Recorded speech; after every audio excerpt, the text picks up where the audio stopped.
মানুষ যে মানুষ হবে সেই ব্যবস্থা পর্যন্ত ভুলিয়ে দেওয়ার একটি সিদ্ধান্ত, একটি পরিকল্পনা নেওয়া হয়েছিল এবং আমাদের এই ভূখণ্ডের মানুষগুলোকে আত্মপরিচয় ভুলিয়ে দেওয়ার একটি ব্যবস্থা করা হয়েছিল।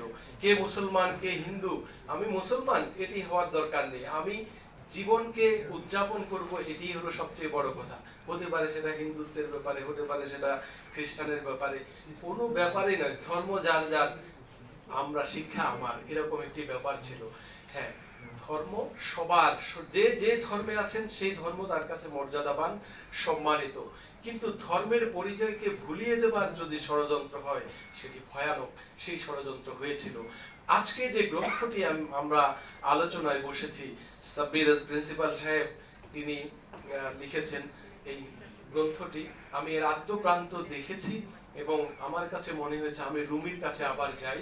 রুমি বলেছেন, একটি পানির ফোঁটা যদি তুমি দেখো তাহলে মনে করো না এটি একটি ফোঁটা, মনে রেখো বা মনে করো একটি ফোঁটার মধ্যে একটি সমুদ্র লুকিয়ে আছে। ঠিক এই ছোট বইটার মধ্যে আমি দেখেছি যে বিরাট একটি বিষয় লুকিয়ে আছে। তিনি এখানে শিক্ষা ব্যবস্থার সংজ্ঞা দিয়েছেন। অবশ্যই এখানে আমার একটি সমালোচনা আছে, সেটি হলো সংজ্ঞাটা শুধু মানুষ দিয়েছে, যে যে দিয়েছে সে কয়টা দেয়া, কিন্তু প্রিন্সিপাল সাহেব তিনি আজীবন শিক্ষকতা করছেন, তার দৃষ্টিতে একটি শিক্ষার সংজ্ঞা থাকা উচিত ছিল এখানে। আমি এটা খুঁজছিলাম কিন্তু এটা আমি পাইনি। আমি আশা করি তিনি সামনের এডিশনে এটা অবশ্যই সংযুক্ত করবেন।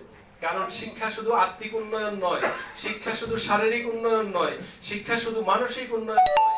আমি আগেই বলেছি, শিক্ষা হলো মানুষের সামগ্রিক জীবনের, উন্নত জীবনের একটি রূপরেখা। মানুষ তার জীবনকে সর্বোত্তম ভাবে, বিউটিফুল লাইফস্টাইল কিভাবে সে পরিচালনা করবে, সে সময়কে কিভাবে কবজা করবে, সে সময়কে কিভাবে নেতৃত্ব দিবে, সময়কে কিভাবে শাসন করবে, তার জীবনকে সে কিভাবে শ্রেষ্ঠতর করে তুলবে, এই সিদ্ধান্ত তার শিক্ষা থেকে সে পেতে হবে। এই শিক্ষা মানে মুখস্থ বিদ্যা নয়। আমরা বিস্ময়কর ভাবে দেখি আমাদের সন্তানেরা স্কুলে গিয়ে শিখে না যে কিভাবে ঘরে ঢুকতে হবে, কিভাবে বড়দের সাথে কথা বলতে হবে, কিভাবে ছোটদের সাথে কথা বলতে হবে, কিভাবে খেতে হবে, কিভাবে পোশাক পরতে হবে, কিভাবে ঘুমাতে হবে, কিভাবে ঘুম থেকে জাগতে হবে।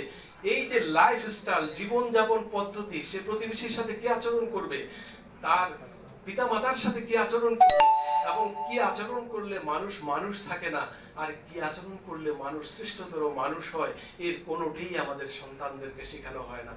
আপনি বাংলাদেশের যে অঞ্চলে যেখানেই যাবেন সেখানে ময়লা দেখবেন, ছেঁড়া পাতা পড়ে আছে কিংবা বাদামের খোসা পড়ে আছে। পৃথিবীর কোনো সভ্যতা এটি নেই, একটি ময়লা একটি নির্দিষ্ট জায়গায় ফেলতে হয়, কিন্তু আমাদের সন্তানদেরকে তো আমরা এটা শিখাচ্ছি না।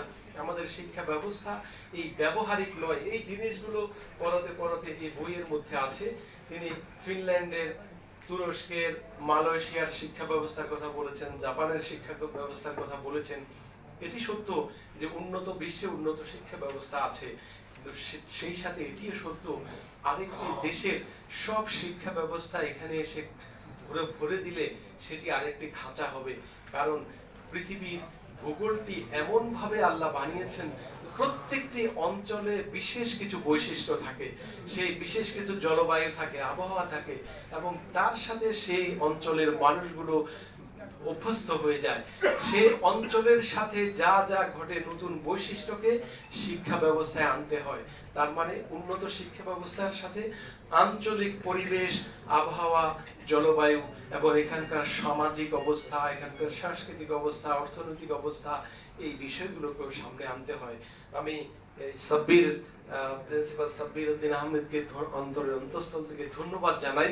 তিনি বিন্দুতে সিন্ধু রচনা করেছেন এবং এটি সত্য যে জীবনকে জাগিয়ে রাখবার জন্য, জীবনকে আনন্দময় করার জন্য, জীবনকে আরো বেশি এগিয়ে নেবার জন্য আমাদের শিক্ষার কোনো বিকল্প নেই।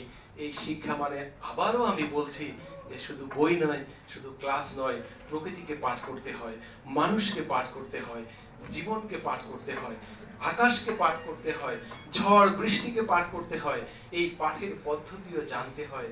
এই সব কিছু মিলিয়ে যখন একটি শিক্ষা ব্যবস্থা হবে, এবং শিক্ষা ব্যবস্থার সবচেয়ে বড় শিক্ষা হবে কিভাবে শিক্ষিত হতে হয়, সেই জিনিসটি শিখাবে।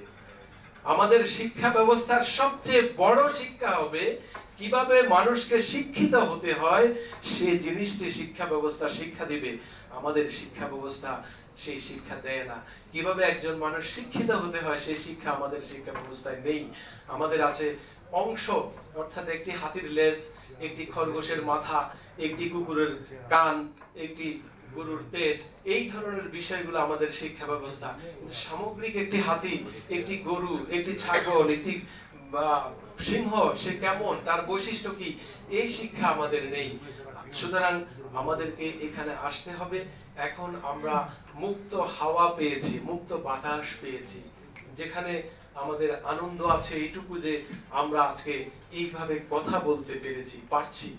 কিন্তু শুধু গাফলাতে, শুধু খেয়ালের ভুলে দরিয়া অথই ভ্রান্তি নিয়েছি তুলে, আমাদেরই ভুলে দরিয়া কিনারে মুসাফির দল বসি, দেখেছে সভয়ে অস্ত গিয়াছে তাদের এসে তারা শশী, মোদের খেলার ধুলায় লুটায় পড়ি, কেঁদেছে তাদের দুর্ভাগ্যের বিশ্বাদ সর্বরি, সওদাগরের দল মাঝে মোরা উঠাইছি হাজারি, দিকে দিকে শুনি ক্রন্দন ধ্বনি আওয়াজ শুনছি তারি।